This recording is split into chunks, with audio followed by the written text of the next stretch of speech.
Peace and love to everybody out there, to the community. Thank you for coming down and spending the time with us to watch this new PowerPoint that we have for you guys. Hope you guys are ready. Hope you guys are prepared. Brother Calico and I are gonna join forces. If you watch this first one, if you watch the first part, then this should be this is gonna pick up right where we left off on part one with Brother Calico. If you didn't watch the first part, then either go to Brother Calico on his platform, or go to my platform on YouTube and watch the first part. I advise you to go watch the first part. It's gonna put everything together. Now there is gonna be a part three, because this subject is just so big in general, so I want everybody to understand that part. But the name of the show, as everybody sees, is the Kybalion Explained Part 2. Go watch part 1, like I said, if you haven't. Like the video, share the video, subscribe. Make sure that you put on all platforms that you have available, whether it's in Instagram, Facebook, Twitter, whatever it might be. But make sure that you you share the video. And if this is your first time, welcome. And make sure you hit that like button and subscribe to our channels. Um, Yo, yo, yo. Brother You Cat. already know. You already know. Peace to everybody in the building. Y'all already know how it go. And the reason the video said private earlier because that was that's that was earlier when we had a little couple hiccups with the internet, so we didn't start this presentation. That was this presentation that said private. So it's going down. The other one already like 3 months old. Part one. Right. Right. Yeah. So Yeah. so it's great to be here again. Doing a collab with Brother Calico. We're enjoying doing this often. If you haven't noticed, you will be able to see that we have this trio deals going on. With Brother Calico, the sister Yasini, and myself. You're gonna see us often, come together and and just collab with each other, whether you're seeing, the Yasini and Calico show, or whether you're watching the Tazz show and the Calico show, we're gonna combine our resources, to get the message out there to as most as possible, because in the end, that is the main objective. We ain't doing this for likes. We ain't doing, this for anything that's going to create some type of you know following or whatever. We appreciate it, but for now, the message has to be spread out there as much as possible, so you're going to catch a lot of us, you know like that. But back to the thing. Like we said, you could find us on all platforms: YouTube, Facebook. You can find me on Facebook. That's the only place that for my actual Facebook. That's the only name that changes. You find me on Facebook under Tasmaniac Wolf. Other than that, everything else you find me under the Tazz Show, or Brother Calico as the Calico. Now his YouTube is, though, DEE Calico. All right. So let's start with a quick introduction for everybody. Just to get a rundown of what we did previously. We had talked about. I'm gonna run you back. We talked about the generative principle. We talked about the seed of life. We talked about the law state principle, the principle of gender, the mental realm, the physical realm. We went deep into the whole aspect of every principle that the Kybalion has for us. That was the first one. So, like I said, go back and check that one out. But now with this one, brother Calico, you wanna start us off with the intro? Yes, sir. Everything in the universe is geometric. Geo means earth, and metric meaning the measurements. So we're talking about the geometrics, whether it's people, trees, cats, planets, atoms, stars, you name it. And it is, having said that, it is also atoms, stars, you name it. And it is. Having said that, it is also important to note that creation is also geometric. What we will look at today is the pattern of creation. Essentially, this means that everything in the universe comes out from this single pattern. I'm not making this up. This single image will change everything you believe. Facts. So when we're looking at these patterns that we see throughout creation, it's a great it's a great way to be able to realize that things are not just happening just because there is a reason for it. There is a pattern behind them. All right, now this pattern, we call it the flower of life. Remember, we in the previous one we studied the seed of life. Now within the flower of life we will find the seed of life, but the seed of life, it's its beginning.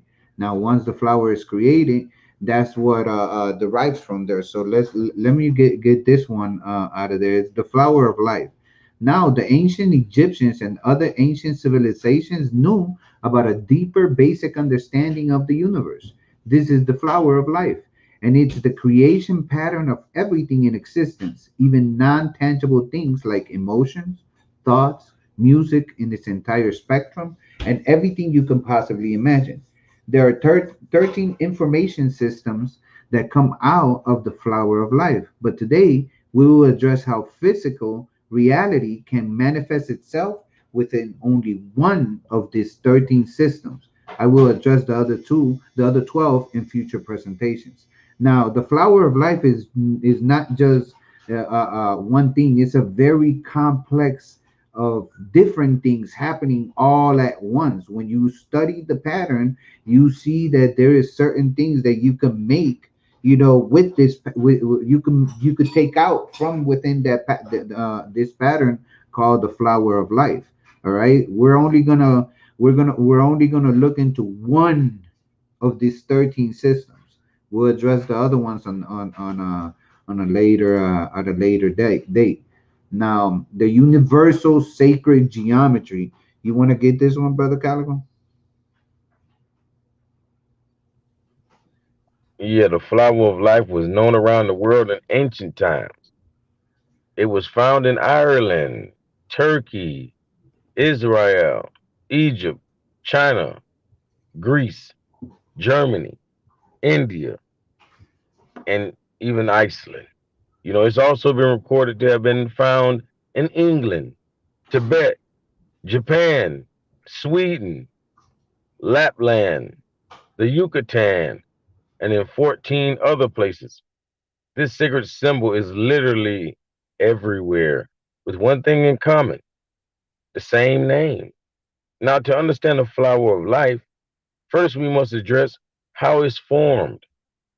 It can get extremely complex, so we will attempt to make it as simple as possible. Oh, my bad. I was muted. Those are facts, brother Calico. Now, uh, we see this flower of life everywhere, and I mean literally everywhere. If we look throughout all ancient teachings, regardless of what part of the world we look into, north, south, east, west, in between, in the middle, whether this place is round, flat, or whatever it might be, we seem to find the same pattern everywhere, everywhere, and called exactly what it is called in other places, the flower of life. That's just the translation of what the symbol represents everywhere. So let's look at some sacred geometry so we could understand this complex flower of life.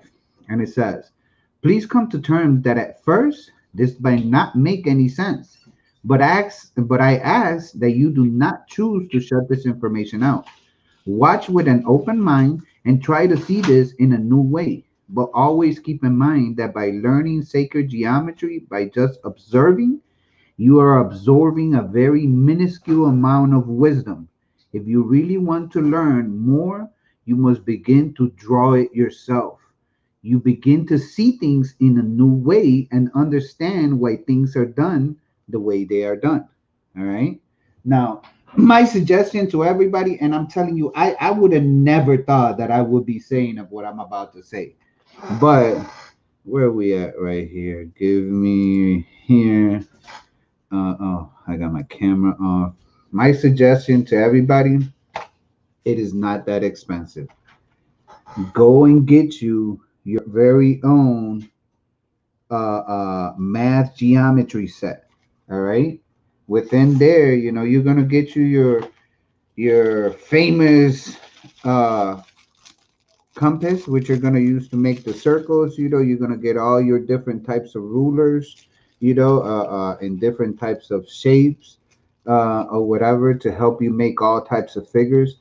If you start, one thing is for you to learn this by just listening. If you go and actually study this and start drawing them, especially, you're going to see that your reality is based on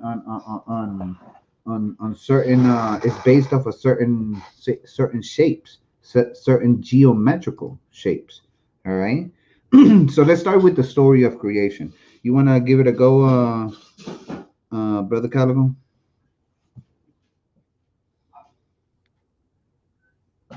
Yeah, our current version of the story of creation begins with the religion in a book called Genesis. The seed of life or Genesis pattern and the conception of the embryonic development follow the book's story almost to an identical rhythm. That gives us a hermetic lesson. This creation of of a vibrating pattern of space is the actual process of creation itself, which is otherwise symbolized by various concepts such as the above mentioned. Facts, facts. So now, when we look into this, at this story of creation and this flower of life, we get to realize that these religious stories, well, at least the one that we currently know, they they are telling you, well, I don't know if they are doing it purposely or if because of our ignorance, we do not know exactly what it is that they're making reference to or whatever. But whatever the situation might be, is not what the regular things that we are told. We imagine this whole God said, some dude said, "Let there be light," and the light just popped out of nowhere, and that's the religious aspect. All right. But when you look at the actual process of the embryonic development, you see the same pattern that ends up being the flower of life. See, things like this is what we call the signature of God. So it's definitely not God itself. You know, but we call these things like this the signature of God because this is all throughout creation itself, all throughout nature. That's why when you're speaking on geometric shapes and stuff, you'll never find a straight line in nature, you know? So that's why the circle of life has every shape in it, but it's not really necessarily a straight line unless you're going through a parallel of lines. You know, it's Right, kind of, right. Now, uh, if we could see here at the bottom, if you haven't paid attention yet, this is the process of the fertilization of an egg, of a woman's egg, and how once it is yeah, mitosis. right, once it's fertilized, you know uh something happens to that egg. Something happens to that egg, and that egg goes from being a whole and its Yeah, we entirety to a yeah we split. call it yeah we call that mitosis. Fact, fact, Yeah, that's MITOSIS. Yeah, facts. mitosis. That's So cellular division, basically. right, right. So it chooses to duplicate, and it continues this pattern, a few times. Right? The tetragrammaton, five feet, etc. Yeah, yeah. Now, let's go on to the next one. Now, to start with the point, let's start with the point of creation. All right, and this is for any of the fellow flat earthers that we have out there. This is one aspect of how we see this realm because of its infinity and how we perceive things at their vanishing point. But if you could, brother Calico, the point of creation. Yeah, not everything begins at a single point, whether it be life, the universe, or even in perspective linear art. The only difference is in art, this single point is known as the vanishing point. Yes.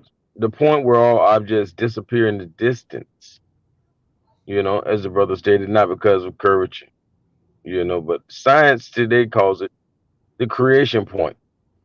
Prior to the Big Bang, if you subscribe to such ideologies, that is, if energy cannot be created nor destroyed, is there any other way of creating?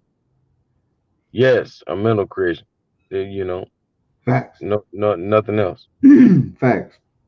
So from what we're told, is that from the point of singularity, singular meaning single, one single place, a specific place or a single atom or whatever. From singularity, there was an explosion out of nothing, and that and that created everything, from that one singularity point, which, if I'm not mistaken, I think that's the name of the theory, the singularity theory or something like that. Mhm. I'm Is not sure. is that the name of it? Let I'm me, not sure. if you could double make sure.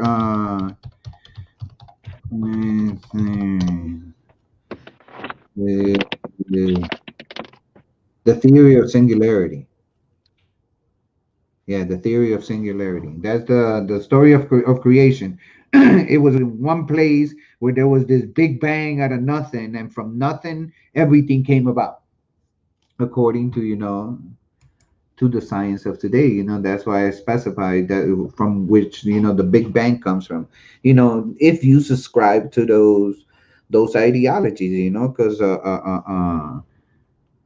as I stated, in their energy cannot be created, not nor can it be destroyed. So to say that there was one at one point in time when there was nothing, that's that's not logical, and is not plausible in no way, shape, or form. All right, because that's to say that you would have to go against physics and say that at one point of time there was no energy, and out of no energy, energy was created. But that's where the misconception comes from, because like I said, it cannot be created nor destroyed. But that is the point of creation. Just like we come to find out, as if you're a flat earther, you figure out that that nothing really goes down any curvature point when you stop being able to see it, whether it be a car or a ship or the sun or the moon, or, well, not the moon, because we never see the moon actually set or or rise. But as far as anything that's moving, there is a point in time where it just disappear. We're told that is the curvature, but we come to find out that it's actually our limited vision, whether it be because of stuff in the air that stops you from seeing, or just the object just got too far away from you. You do not have Superman eyes where you could just as far as I could see. You know what I mean? So the misconception is that something came out of nothing, and we have to study the void, the from nothing. All right, because just because there was nothing there, it doesn't mean that the place was empty in its entirety. All right, just because a place is empty does not mean that it doesn't have nothing in it. All right, because everything is just, it's just like light. Light, you could have a rainbow, you could have a rainbow, but you will have always the void. What is the void? The void is the darkness, the unification of everything. Once you unify all the colors, all you have is darkness. All right. So let's look into the void. It says, imagine consciousness floating in a void of infinite fluid, aka the ether, surrounded by darkness in all directions as it embraces everything around it, realizing it is just there floating with nothing. You can't really fall because where would you fall to? From a purely physics or mathematical point of view, motion itself or kinetic energy is absolutely impossible in a void. You can't even rotate because motion can't become real unless there's one other object in the space around you. So the ancient Mayans, Egyptians, and other ancient civilizations would say that therefore this God moved upon the face of the waters. It would first have to create something to move relative to. All right, as you could see in the little diagram, you can't just, be in the middle of anything, and just say I'm going up. Which way is up? There is no boundaries, so so in order for anything to be created, it had to have boundaries. You had to have a containment. You had to have a firmament. You had to call it whatever you want to. But in order for you to be able to move about, you got to have boundaries. There is no way around that. Other ways, you're just there, because there is no end. All right. You want to add something on this, brother Calico? No, I'm with you, brother. All right. So, from the beginning, all right, let's talk about the beginning because we already know that we were in the void, we are in the everything. But in order to create, we need to have boundaries, right? We need to have one circle. One circle got to, the everything has to decide to enclose itself into one place with boundaries. All right. And from those boundaries comes the beginning, which is the source. All right. You want to take a stab at this one, brother Calico? Yeah, the Bible tells us that in the beginning, God created heaven and earth. The etymon of heaven tells us that it comes from the Old English heathen, which would have definitely been with the letter B, because the F came way later. So it's heaven, which if I was to get into that, I tell you that's a mound. You feel me? A mound is a heaven. Fact. But in Germanic, heaven, which is like heaven, like I'm telling you, they just put the I instead of E, which both meant firmament, firm vault boundaries. As this God moved upon the waters of earth, we can assert that to move upon something you require a relative place to move from, and two, still a part of everything, but with confines. A circle allows such to occur. Hence, during conception, a circular embryo must be fertilized. Now, from the beginning, everything already was and is mental, a mental state, and God entered the space confined for a new creation to manifest. Yeah, so that they basically telling, like the Bible does, that God is in you, or ye are gods for this reason, and the body is just a vehicle. of source. But God entered the space for a new creation to manifest, aka spermatozoa entering the embryo. So before this, God moved upon anything, he required something confined, that allowed movement relative to said confinement. And that is what this first circle equates to. Facts. So when we look at this first circle, and we see it everywhere, we see it everywhere. We see it on our target sign. We see it on the on the symbol of gold. We see it on the symbol of the sun. Is the Pepsi circle? That Coca-Cola is wrapped around it.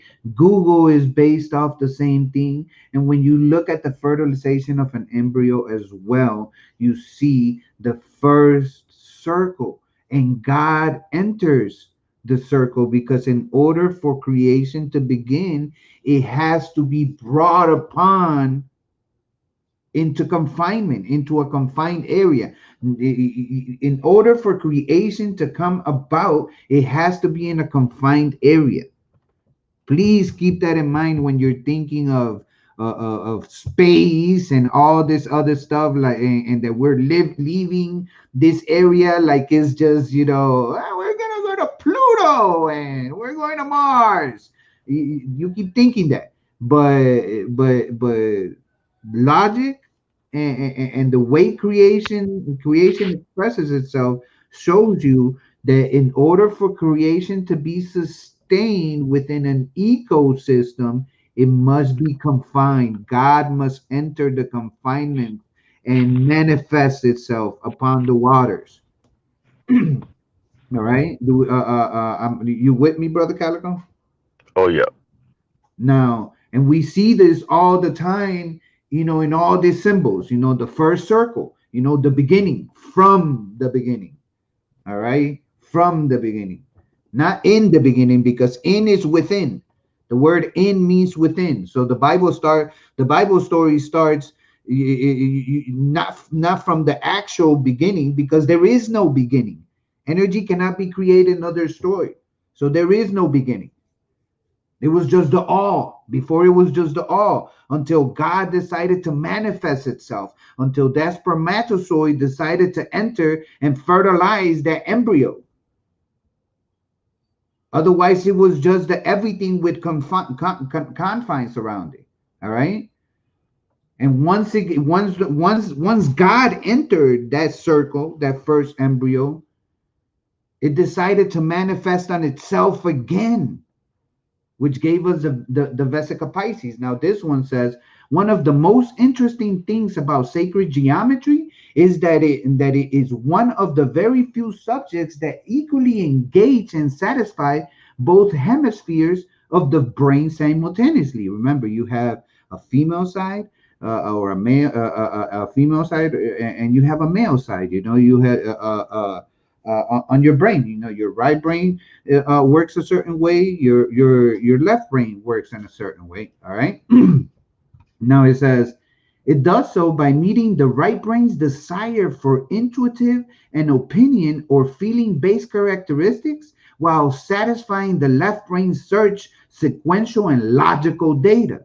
The Vesica Pisces contains information about width, depth, and proportion, but the most interesting thing about it is that it is also has information about light. This shape is found twice in the human body with the eye, specifically within the lens of the eye, which adjusts the focus of light. All right, we find this in the Vesica Pisces is found in your body twice. Everybody's gonna tell you, oh yeah, well the Vesica Pisces it's in is the womb, is the portal. Yes, yes, but there is more than one Vesica Pisces that we find. Now, the womb is known as bringing forth light. It's associated with light. The Vesica Pisces will always be associated with light. The other place that you find the Vesica Pisces within your within your body will be in your eyes. All right, within your eyes, and it's the part of your eyes that regulates the intake of light. The Vesica Pisces will always be associated with light.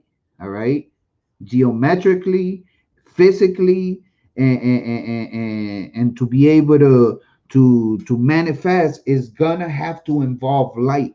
Everything that we talk about, the Vesica Pisces is light. All right. We got the Jesus fish, that also represents the Vesica Pisces. You want to add something, brother Calico? No, I'm with you. The Lucifer, the light bearer, like you said, the Jesus fish, or Venus and all of that. You feel me? It's all connected. Facts, facts, facts. So now let's go to the next ones, where is, since we're talking about light, let there be light. All right, let there be light, and let's see what it is that we see because of this Vesica Pisces. You want to take this one, brother? Light can be perceived as many things. Yeah, but how many people actually ever said something like that and thought like that? Other than maybe the two brothers talking to you. I'm Hmm. just saying.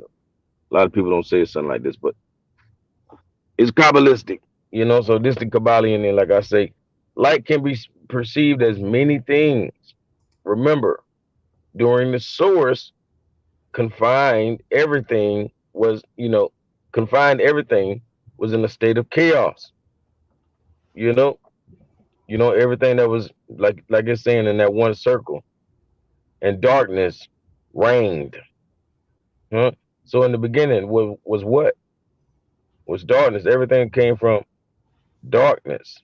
You Fact, feel me? From chaos, like I would say divine chaos.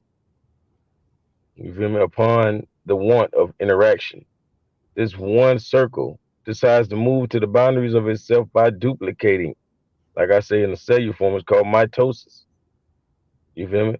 This has created a portal that now allows light into the equation. This is where the soul enters, essentially, because that's what light means, soul. That what soul means, light. You feel me? Let there be soul. Now having a male and female side. The center manifests the offspring. In Spanish, when a woman's about to give birth, we call that dar a luz. facts. Okay. So that's why the oldest bones found in America, they named her Luzia. You feel Fact. me? They had to have luz from for the word origin, you know. And I know dar can be looked at like the gift. But anyway, dar and luz from its Latin origin, dar nativitas, which translation is to bring forth to soul, to light, for the layman's.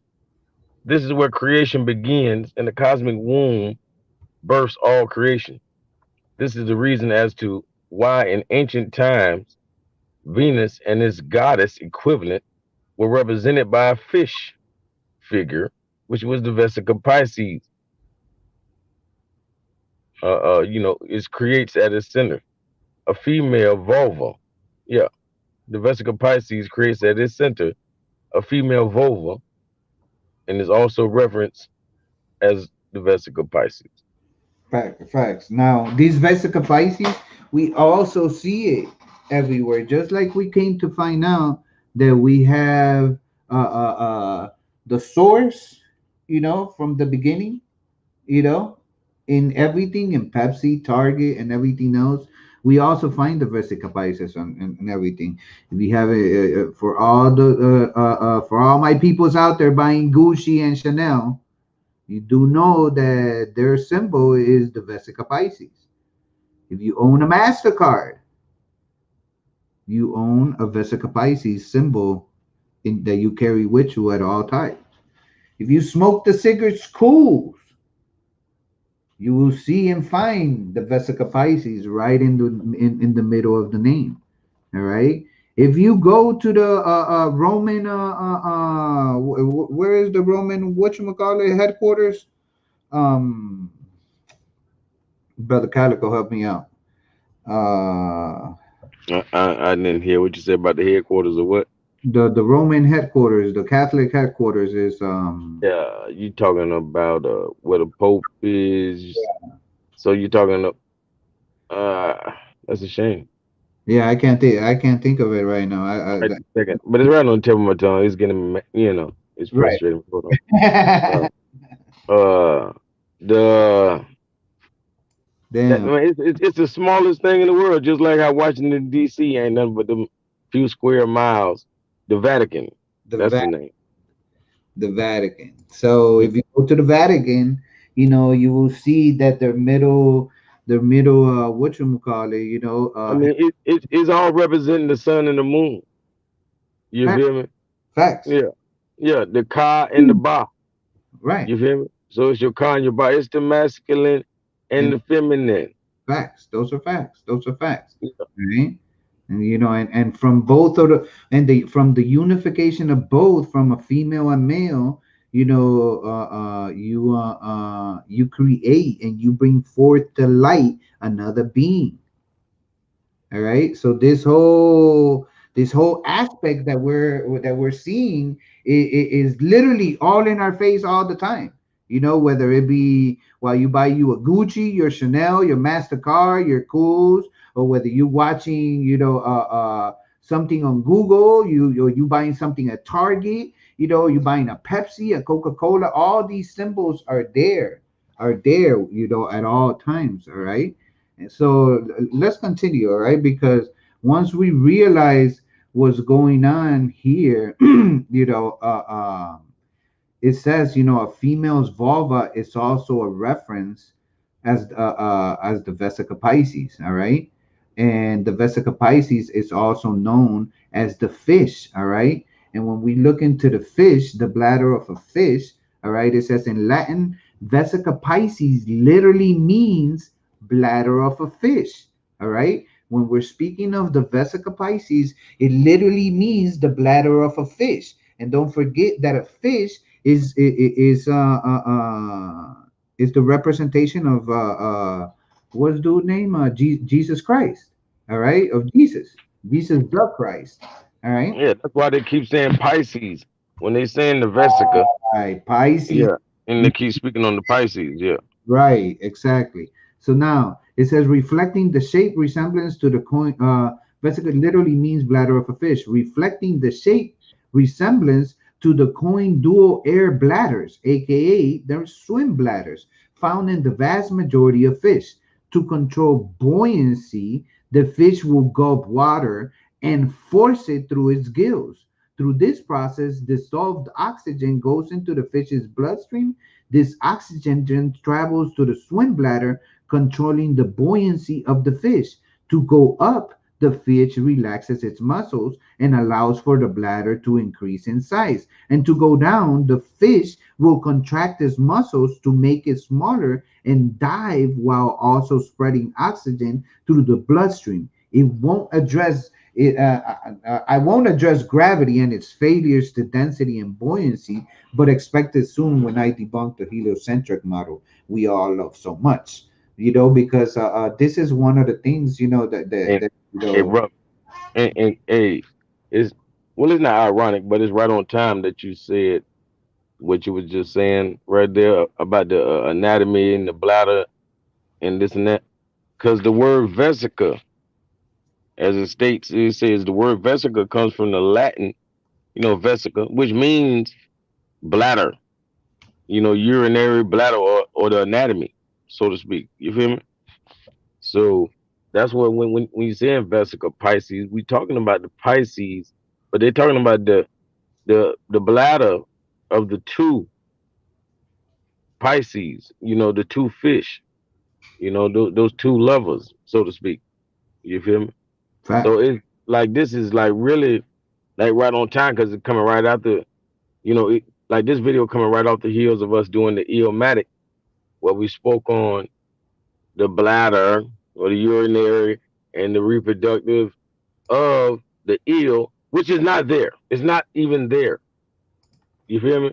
So these things can't even be explained about an eel and back to not just the eel because they could be represented as a Vesica Pisces. You feel me? Two of those because they are like fish.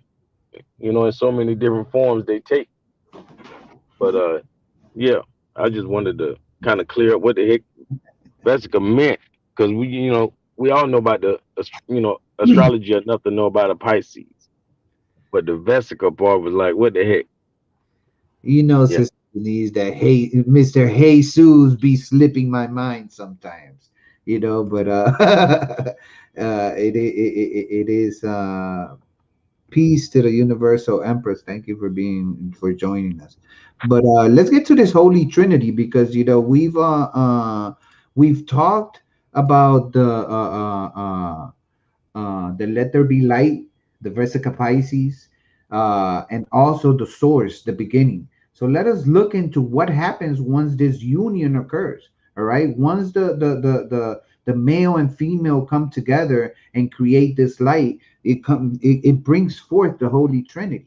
All right, and we with this we also see it everywhere that we So that we, watch- if this shouldn't wake them up to what the Holy Trinity is, it means man, woman, and child. Because we talking about the two fish, the two Pisces. Pisces represents love, you know. So we talking about those two lovers of fish, and we're talking about the bladder of these fish.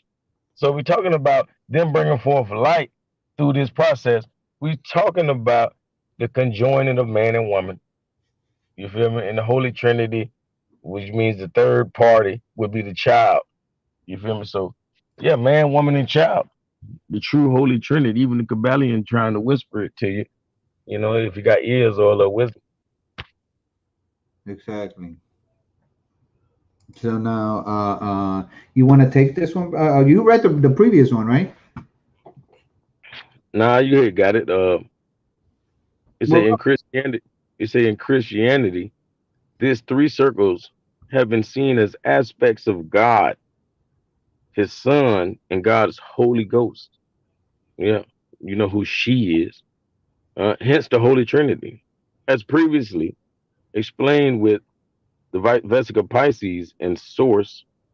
Neither were satisfied with their new manifestation, so it wants to expand even further and decides to create a third circle and move even further from the boundaries of self. As previously stated, seven, huh? That circle. And we talking about now the seven is a very, about the circle of seven, y'all hear me, is a very significant number and considered sacred. Hence, seven principles, seven chakras, 7 days of the week, 7 days of creation, seven rainbow colors, seven deadly sins, seven musical scales, the seven C's. I'm gonna add that in there. You facts. feel me? Yeah, but the number three, or the tri, or the trio dios, anyway, the number three, or the tree, or the tri, uh, is also among those sacred numbers. Religion's Holy Trinity provides their version today, but have left clues within to help us find the etymon or roots of the three circles manifesting a new creation. Some historians assert that hmm, The that I, the what it is, the the, IHS yeah, in Christianity's Trinity is a reference to Isis, yeah, yeah, Horus and Seth. I'm facts. rocking with that. So if you look at Christians, if you look at Christians and and what they follow, the IHS, it is said that it's a reference to Isis, Horus, and Seth. But we also find this Holy Trinity, this combination of three circles within everything that we come across throughout the process of our being here. All right, everything we see in things like if you go to church, specifically in those, because that's where we could find it as well. But from that Holy Trinity, we also have the assertion of the IHS, which brings us to Isis, Horus, and Seth. All right. Now, if we look into the goddess Ma'at, that will give us some aspect of how it ties into the religious uh, aspect that they present us today, but what it used to be actually. All right. Now it says here, in all Egyptian mythology, there is many versions. There is one element that seems to be common amongst most: the idea of the relationship between chaos and order, the idea of order and justice, which the Egyptians called Ma'at, was central to their view of the universe and their daily life. Interestingly enough, so many mythologies have this idea that everything began in chaos, to which order was then brought, leading to the creation of the world, gods, and humans.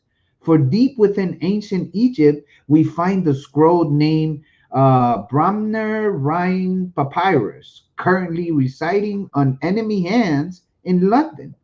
This scroll contains a book called The Overthrowing of Apep, the Enemy of Ra, which describes the creation of the universe from the perspective of its creator. All right. So right now,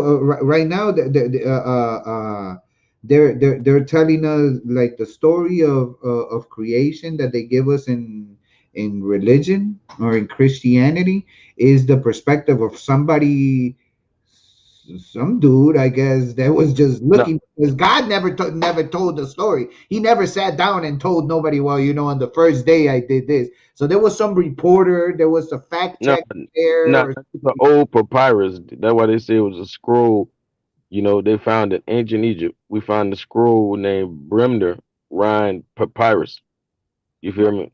facts. And so this is written directly from the source in most of our eyes. Like the ancient Egyptians wrote this, and we could say that it was one in particular, but like that's a story in itself. You know, and it's pretty deep. Like I've said before, the way that they really came up with writing, so to speak, because on top of the pyramids was a capstone. So the capstone wasn't always stone; it was a diamond. On top of the best pyramids, or the Great Pyramid would have been a diamond. So, or a crystal of sorts, and then with the crystal on top, we had what we call papyrus. Uh, we had the papyrus stretched all the way out. I wouldn't say for miles, but for a distance. We have papyrus stretched out, knowing the path that the sun is going to take. And as the sun comes, as it rises, it's going to pass. The light's going to pass through the crystal on the top of the pyramid, and it's going to, you know, etch or basically leave, a symbol of sorts on the papyrus every few minutes as it keeps, racing across the sky. And we have, the papyrus on both sides of the paper for even when the sun sets. It can leave a message on that side. And that's how we pretty much came up with a language or a writing system. You feel me? And that's why they would say, this is like really the language of God. Like God told us this. It's just like measuring the geometrics, like we were saying. You feel me? Those measurements are gonna speak to us. You feel me? The angle at which a star is at that moment is sending a direct message. You feel me? That it can never send again because it will never be at that angle again. You feel me? That's why natal charts and all that matter. But yeah, I just wanted to, kind of say what they saying that, it could come from the message actually came from God and in an Egyptian way. That's why I just wanted to clarify. Facts. So, this scroll, it explains the creation of the universe, from the perspective of the creator, of the actual person creating that aspect. And this is how it starts. All right. You want to take the primeval waters, brother Calico? Yeah, the primeval waters. You Jasmine, feel me? thank you. I That- appreciate you. Thank you for being with us. I don't know if you're in my channel or his channel, but whichever channel you're not subscribed to, feel free yeah, to like, share, and subscribe to our channel. For sure, sure. We appreciate y'all. And the primeval water, because that's where we get the word evil from. You know? So, when we say evil, we mean primeval, meaning like primordial, meaning before. You feel me? The prime. That mean the first. So, anyways, for ancient Egyptians, the time before time, our primordial, you feel me? Like I said, primordial, primeval, same thing. Beginnings start in a great sea of chaos. They called the new, or the primordial or primeval waters. This sea of chaos was and we're talking about the universe when we're Right, speaking on this. When we talking right, about new is the universe. Is the darkness up there in the sky. You feel me? Saying that we really are under her. You right. feel me? Yeah. So this sea of chaos was formless, void of unutilized inertia, with unlimited potentiality. Within this sea was Neberture, The Berger, which yeah. means the limitless. Neberture became aware and desired to create the world and experience it. He spoke his name, Atum, and created in Ashe, and created his form out of the chaos. Atum rose out of the sea, Anun, and realized he was alone, and there was no land to stand upon or others to experience. Atum spoke upon spoke another word, the name of his enclosement or vault in the waters of Anu receded. Okay, and the waters of Anu receded, revealing a great mound for him to stand upon. So he was the first mound builder. Y'all see him? Atum then dreamed of his children and spoke their names, Shu and Tefnut, manifesting them into existence. Shu was the dryness of air, because it's all water, but it's just a more dry form. It's air. You feel me? And Tefnut was moisture. Mm. Both desired to explore the expanse of Anu, and so they left Atum to wonder. Fact, And people don't know Anu is the most high. facts, That's facts, where they get Anunnaki and facts. such. It's like saying Elohim, no different. Right. So we see now that from this story of creation, from the chaos, which were the primeval waters or the new, and I have links to all these for anybody interested, in knowing about these things, I have the this is we always got to get confirmation from massa, so so to make sure that that I'm not just making shit up. I'll just open this one up just for the fun of it. This from Britannica, and it says noon, also spelled Nu, oldest of the ancient Egyptian gods and father of Ra, the sun god. Nun's name means primeval waters, and he represented the waters of chaos out of which Re-Atum began creation. Nun's qualities were boundless darkness and the turbulence of stormy waters. These qualities were personified separately by pairs of deities. All right, so there is as they will call them, receipts in regards about. I don't want you guys to think that we're just throwing stuff at you, Hey, but hey, and this brother, Earth God, he exactly right when he say new equals now, because it's no different than the word neo. Neo was the more primeval word for new. You feel me? So when we saying like neo of the matrix, like neo just meant new.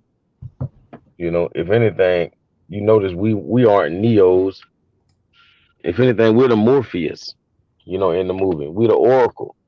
You know, we the ones playing regular positions, looking like we regular people, but we not new to this. Is what I'm saying.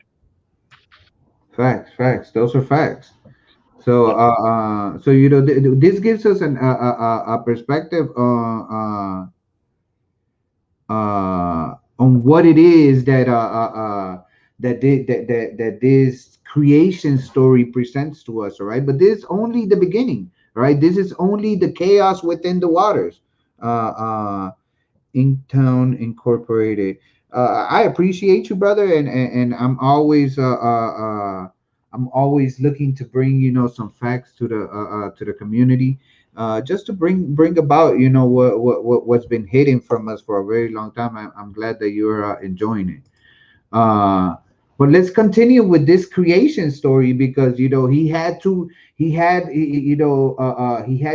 children. He created his children. Atum, which is Atum, which is the atom. He created this children, Shu and Tefnut. All right. So with those two, they were very wonder. They were explorers, and they went and left. To wander the waters, because remember, now there's boundaries. So now there's places that you could go to. You could go to the extremes here, to the extremes there. And it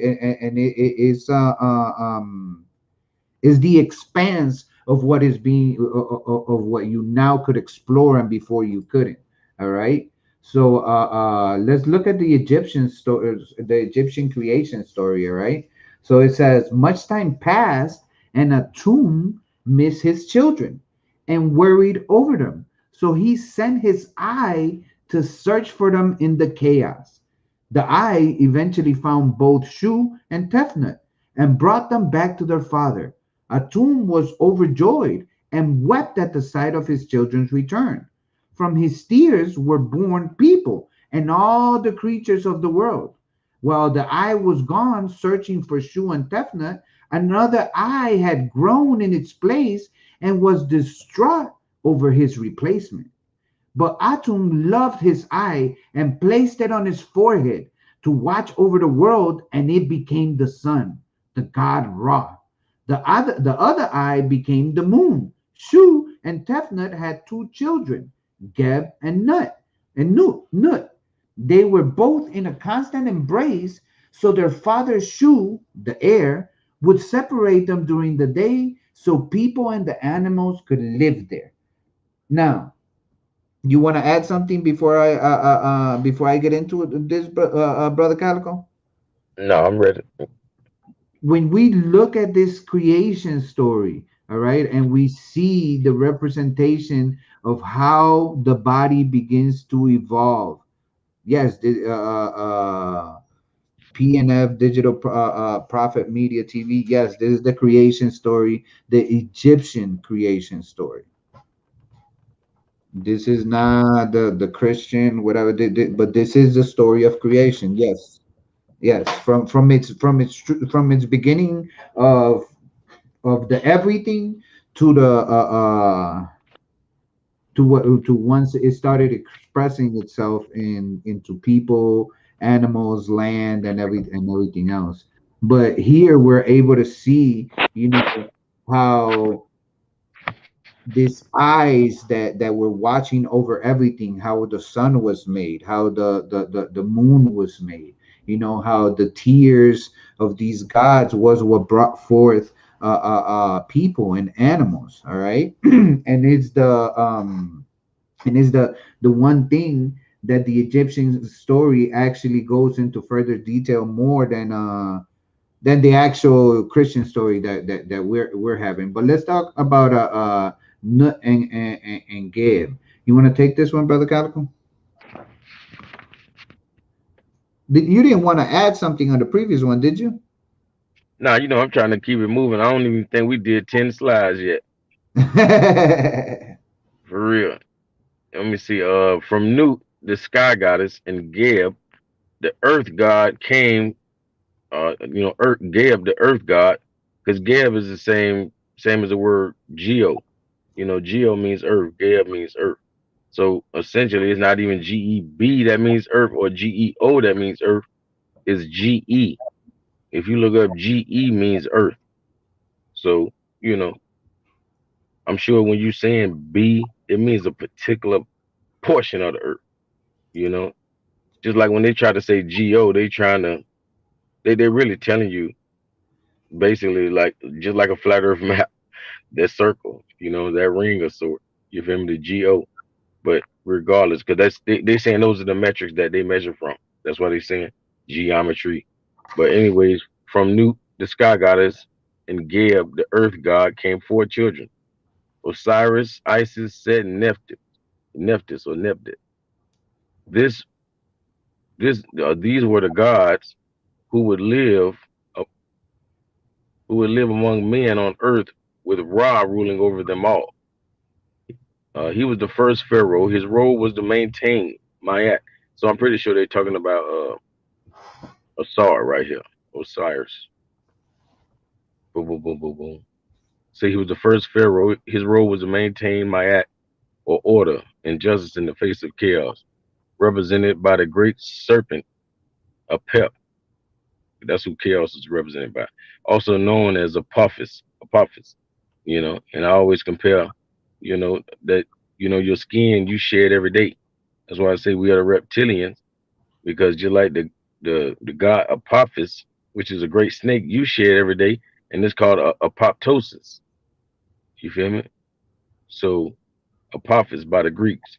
Apep was the chaos that was left behind when a tomb rose from the noon in primordial times. Ra would travel across the sky in his golden boat, or the solar boat of Ra, until he reached the underworld, where he would do battle with the Pep, causing the constant struggle in Egyptian mythology to keep order and prevalent chaos from reclaiming the world, while returning everything to the waters of noon, including the gods and Atum and Ra themselves. Facts. Now, when we look at this part, we come to realize that what they're talking about, the struggle of the sun and the moon, that of the struggle that the sun and the moon go through, in the process of the sun coming, and Hey, the hey, moon hey, leaving. Taz, if I can add right quick, that's pretty cool. How my boy right here is named the Earth God, like Geb. You feel me? And he said he got four kids. You feel me? So yeah, he locked and loaded for real. This story about you, bro. Now for real though, the Earth God, just like Geb. That's wild. Go ahead, though, bro. Right. So that struggle that goes on throughout the day and night, of the light overtaking the darkness, and finally succeeding, but then again, coming at the dawn hours, you come to see the opposite, where the night is overtaking the light, and which causes, the effects of night. All right. Hey, hey, and I gotta shout out PNF for sharing the video. You know what I'm saying? I appreciate that. More of y'all need to do the same. What I'm saying? We definitely appreciate y'all for real. Yeah, most definitely, and just to remind you, a quick pause or whatever, I appreciate everybody that's watching. If you could please like, share. If you haven't subscribed, please do so. You could find us all on all our on all our platforms. Like Brother Calico, you could find them as the Calico under all the platforms. All right. You can find me under the Tazz Show. All right. Make sure you share it. Make sure you share it. This is called the Kybalion Explained too, and I misspelled explained. Part two. If you Hey, haven't did seen the same part, thing yesterday, man. uh, Man, if you haven't seen part one, please go check it out. Go subscribe to Brother D Calico's channel, or if you're in the other side, go, subscribe to my YouTube channel, The Taz Show, and go look for part one, The Kybalion Explained, and you get a glimpse of what it is that this build came from. All right, which right now we're at this portion of the thing. So we did. You read this one already? Yeah, you read this one, right? yep. Right. So that's the nut and gave. All right. Now, when we go to the triquetra, all right, which is also something very well known, because remember we're still speaking in regards about the three creations, the Trinity. All right. And the words etymon for triquetra is simply triangle or three cornered, which translates to triquetras in Latin. In the Celtic tradition, it represented the land, the sea, and the sky. It is considered one of the oldest symbols out of their dating back to as early as 500 BC. In Celtic tradition, they believe that everything in this world came in threes.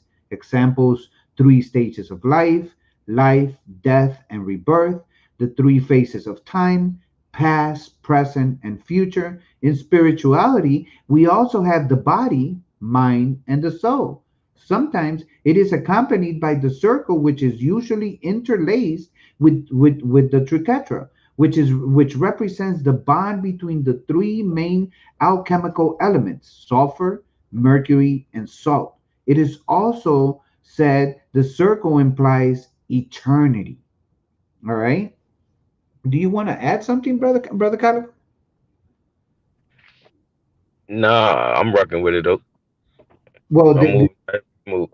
with this triquetra or this trio dios, we Yeah. get to experience, the three different stages of life, which is what you're gonna experience if you subscribe to our channels, because you're gonna get different hits, from Brother Calico, from Sister Yasini, from myself, and we're gonna hit you from all angles, and these stages is what's gonna help us grow the same way with what it was presented to us in this presentation right now. All right. Now, moving on to the next one, since we're talking about the Tukatra and the symbology of the number three, then we have to see what it is that is so amazing about this Trikatra that's representing the Holy Trinity. All right. You wanna take this one, Brother Calico? Yeah. Okay, we didn't read this one. Okay. The number three represents creation, the start, the beginning of something new. Let's not forget that from the beginning, Source was never satisfied with creation and continued to manifest itself further than what it had already accomplished during Vesica Pisces stage. So it manifested a third circle. But why three? Why not four or any other amount? In spirituality, three represents the ascended masters. So we talking about Enoch in my book. You feel me? But they're giving you Jesus. You feel me? And Enoch is the first Christ. I don't know why they don't give y'all the real gospel. But hey, Jesus died at 33, and I don't know why they saying ascended master. Well, I'm sure after death he ascended, but I'm talking about without death. Jesus died at 33, and his resurrection occurred after 3 days. In the occult and spirituality, the number three keeps coming up quite often and being associated with mastery, divinity, and expansion. If we put a triangle around the triquetrum, it fits perfectly around it, which gives us 60 degrees on each corner. Now, 60 times 3 is 180, and 189, 1 8 is 9. And Right. number 9, The zero, the numeric, zero. huh? Right, because the zero is just a zero. That's what a plus one. You don't add the zero because the zero Yeah, is right. yeah. And the number 9 in numerology is the number of completion, which means the end of a cycle. And if we take the 9 and divide it by 3, which are the amount of corners in a triangle, we get the number 3. This shows us that even in numerology, everything makes logical sense. And I can read with the, Everything makes logical sense with the number 3, 9, and 6, which are divine magical numbers. Oh, it's because the like, share, yeah, and is yeah, there. Yeah. yeah, So So with this, we're able to see how the Trinity, the triquetra, is also synchronized with this pattern as well. With using the numbers of 3, 6, and 9. All right, and we have the little examples here on the side, so you could see, because we know that a triangle it equates to three angles of 60 degrees each. All right, if you do your math, that's what it will come to. All right, and it has all the representations. You wanted to add something, brother? Oh, no, no, no, no. I'm with you. Three is my life number. I see it everywhere. Add up your birthday and you will see your numbers too. That's deep as hell. I'm gonna definitely check that out. Yep, Uh, yep. is the The biggest. largest number. Right. I'm gonna add my. I'm gonna add my shit. I'm gonna see what the hell it adds up to, because I've never really added it. So now I'm intrigued. I'm curious. But appreciate that. Thank you for for interacting with us. And sticking with us throughout the process of this presentation. Make sure you subscribe. And go check out the first part. But this is the symbology of three. All right. Now, if we look at the triple goddess, this will bring us to the end of this second part of the presentation. And from here, if I'm not mistaken, yeah, from here, we'll pick up on the third part, for probably in a couple of weeks, or something of that nature, and we'll have the rest done for you. But for now, you want to take this last one, brother Calico? Yeah, gladly. The triquetra is also found in Wiccan esoteric wisdom. And Wiccan is an umbrella term. You feel me? That they try to put a lot of bad, some good things in there with the bad. But it is used to represent the triple goddess as a protective symbol. The triple goddess can also be found in pre-Islamic Arabia, under the name Al Uzza or Allah, huh? Not Allah, Allah, Right. the feminine goddess, and Minat. Yeah, they were widely worshipped from Nabatene Petra, meaning the Naba, the Nabatene rock. You feel me? In the north are the legendary kingdoms of Arabia, Felix in the south, including Saba, the star, the biblical Sheba. So as far east as Iran and Palmyra, and the three of them were very popular goddesses in Mecca at the time of Muhammad.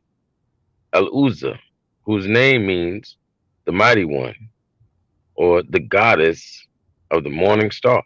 So we talking about the goddess of Venus. Huh? Fact. Those are So facts. so in a sense, this is essentially like Mary Magdalene, which Americanized Christians don't know is a holy woman, But she's the Gnostic Christ, but that's a whole nother story. But Allah, the mother whose name simply means the goddess, as Allah simply means the God, and Manat, crone, goddess of fate or time. You're going to have to read the last little bit for a deeper explanation of this three. Feel free to check out. My Lucifer Decoded three-part series, which is also with brother Calico. So expect to see those other ones also in a later episode. But do go check out the ones that I do have. But that gives you the triple goddess. We got into the third day out of the whole seven. We have 4 more days to look into. We're gonna leave it right here as a to be continued. Just to give everybody some time to grasp this information, because like I said, it's so thorough, whatever. It takes a whole lot, to just Overstand it. Yeah. get grasp it enough to get it together, and like I said, it is not just by you just viewing, just seeing the PowerPoint. No, go actually try this out. Go make you a flower of life. Go, if the flower of life is not is too complex for you, then just go back to our first part. If you've seen our first part, and do the seed of life. Which is consists of only 7 circles. All right, you'll be able to see, that with 7 circles, what be able to comprehend. All right, go check out the first part, because we this is stuff that brother Calico and I touched base on before. We talked about all these principles: gender, the mental realm, the physical realm, and in the end, I think you will enjoy the presentation more if you actually go see the presentation from its beginning, which I greatly appreciate. If you do, if you like it, give me a like. If you don't Mhm. like it, tell me why. Tell me what you disagree with, because I'm always looking to grow. I'm always looking to grow, and now that I'm building with brother Calico, uh, uh, um, I'm learning a lot. I'm learning a lot. I'm always learning. I'm always looking to learn. I appreciate Brother Calico, for having me, as always, on his platform, and allow me to bring my material. So, I mean, other than that, what did you think about the presentation, brother? Man, matter of fact, hold on, let me show you. Since you don't know, what's my boy? I gotta put that image up. Well, it's in the background. I'm gonna Right. say, shoot, it's man. I know you see that fireball right there, man. That's what the show was. It was fire. You Right. already know. Facts, Like, expect future presentations as well, because we have other ones that we're about to buzz down, and bring forward. So make sure that you subscribe, like, share, give us some intake on what you what you what brought what were the thoughts that came to your mind when you heard the information, and if we miss something, let us know. That way, we could probably add it to the next one. Uh, if you could share all this and all them platforms you have, we greatly appreciate it. Other than that, brother Calico, I leave you with the last word. I always leave the same way I came to you guys. With peace and love. Do I appreciate you, Earth God. It's great. Check out my contact. I'm always looking to get some criticism from my material. I have a lot of content on my channel, and I appreciate the support, brother Calico. I'll leave you with the last words. oh nah, shoot. That's really it. Because I dropped the link just in case somebody had wanted to come up. But it's all good. Everybody enjoyed it. You know, and you already know. Until next time. Peace and love. Peace.